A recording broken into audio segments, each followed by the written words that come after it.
welcome to week 10. If you guys take a look, you'll find that there's only 2 assignments for this week.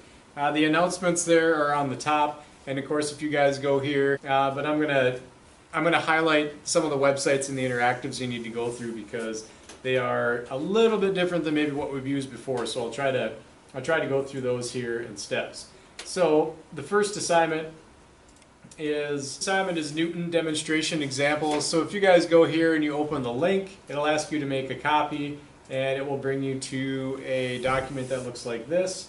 So in this document you'll see that there's basically 2 parts, but what you guys are doing is you are trying to research videos that demonstrate Newton's first law, second law, and third law. So when you find a video, and again YouTube is probably your main source for finding a video, but it's not the only source. But if you do find a video that's on YouTube or some other place, you guys are to insert the link here. You should state what law it is. So here's Newton's first law, so you should state what the first law is. The materials needed to actually complete the demonstration. So not that you have to physically put this together, but in the video, depending on what they use, then it shows a diagram of the demonstration, also in parentheses insert the image. So show me what the picture, or show me what the apparatus looked like. So if you have to pause the video and take a screenshot or something like that and insert it, but just show me, what did they set up, what were they really trying to do. And then at the bottom here it says an explanation of how the law is demonstrated. So this is you verbalizing how Newton's first law was demonstrated in the video, or maybe if it was, hopefully. So 3-sentence minimum for this. So again, when I'm grading this, if you have less than 3 sentences, or for example you didn't put an image in here, then you would be deducted points. It's going to be the exact same thing for Newton's second law. Insert the link, state the law, the materials needed, diagram, or insert an image, and then describe how it's related. And the same for Newton's third law. So all of that will be completed right on the document. Part 2, you'll kind of be doing this simultaneously at the same time. As you're searching for videos, if you just search Newton's second law and find a bunch of videos, I only need you to include one in the upper portion for part 1, only one that you have to describe and insert an image and everything else. But I would also like you to find at least 3 additional examples, just the videos. You don't have to do explanations or anything, but if you find something that's kind of cool, something that you find interesting, I would like you to include the link.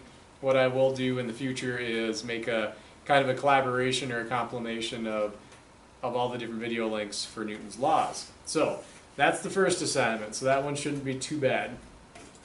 Your second assignment, so this was the Newton demonstrations. The other one is Newton's laws online simulations. If you guys click this and open it, it will ask you to make a copy of a document which has many more pages to it.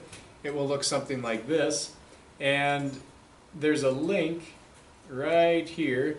If you guys click on this, it will bring you to phetcolorado.edu with a whole bunch of other stuff after it. If you open this link, it will bring you to an interactive that looks like this.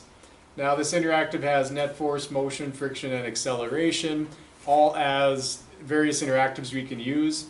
For the first half of the assignment, you're going to be using the interactive that says net force. So it will look something like this. As you go through each of the problems or each of the questions, I'll show an image or the diagram of what you're doing in the interactive, and it's going to ask you some basic questions. For example, what is the force value of a large person, a medium person, and a small person? So in the interactive, you just kind of got to play around with it a little bit. Take one of the larger people and put it on the rope, put one of the smaller people on the rope, put the medium-sized person on the rope. The upper right-hand corner has these boxes. You should check all the boxes. So it'll show the sum of the force, the values, and then the speed. So this is showing the net force. They say sum of force. It's the same thing as the net force. So after all of these forces have been added together or subtracted, it will tell you how much force is really acting on the cart. So again, placing one person, what's their force, large person, medium person, small person. And I think it's fairly self-explanatory as you go through. There's a lot of different ways that you set this up, and you're going to just be, again, answering the information that's given to you in the interactive. So there isn't so much math involved. It's more conceptual, just kind of looking and seeing how forces are summed up and the results of them. So for the first 5 examples, I believe, you're going to be using the same interactive, the force interactive, so the one that we are looking at here, the net force interactive. However, when you get down here a little bit further, when you get to problem number 6, this says go to the bottom of the interactive and open the motion simulator and answer the following questions. So this is a little bit different setup. If this is the net force, if you scroll to the bottom where it shows motion, if you click this, this will give you a different setup. You're going to be using the same toggles in the upper right corner, force, values, mass, and speed. This has a pause and a start button, so you can play the interactive. I suggest all the time is putting this on pause to begin with, because as you add force, you can change the value down here either with the slider or with the arrows. So the larger arrows add and subtract newtons in terms of 50, and the smaller arrows add and subtract in terms of single digits. So if you're looking for getting specific numbers, I would suggest doing that. But for example, if I apply some force to this and I want to start the interactive, you'll start to see the speed and acceleration, everything will start to happen if I hit start. So you can start it and stop it in various locations.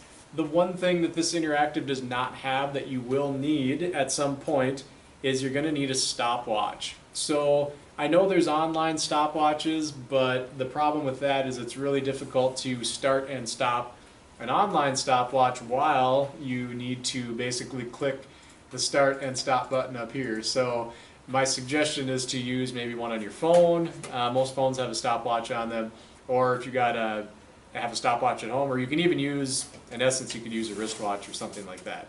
You're going to need to be able to time 10 and 20-second intervals for some of the questions. So you will see there's, part A and B for most of these setups, so I'll have you either add or subtract, mass. I will have you add or subtract force. You're going to take measurements of time and see, how much the velocity changes over given amounts of time. And again, there will not be really much math for you to do. It's just taking some measurements and observing how things accelerate or decelerate or speed up or slow down based on masses that are there. So this one will take a little bit of time, but it should be hopefully kind of fun, a little enjoyable, and not a lot of, you don't have to set up materials and send me photos of anything because it's all right here. So that's about all I got for you guys this week. If you got any questions, please let me know. Email me, or you can stop into my classroom and see me. Schedule an appointment by email is preferred. Otherwise, take a look at the syllabus and check the class times that I'm around. Thank you very much. You guys have a good week.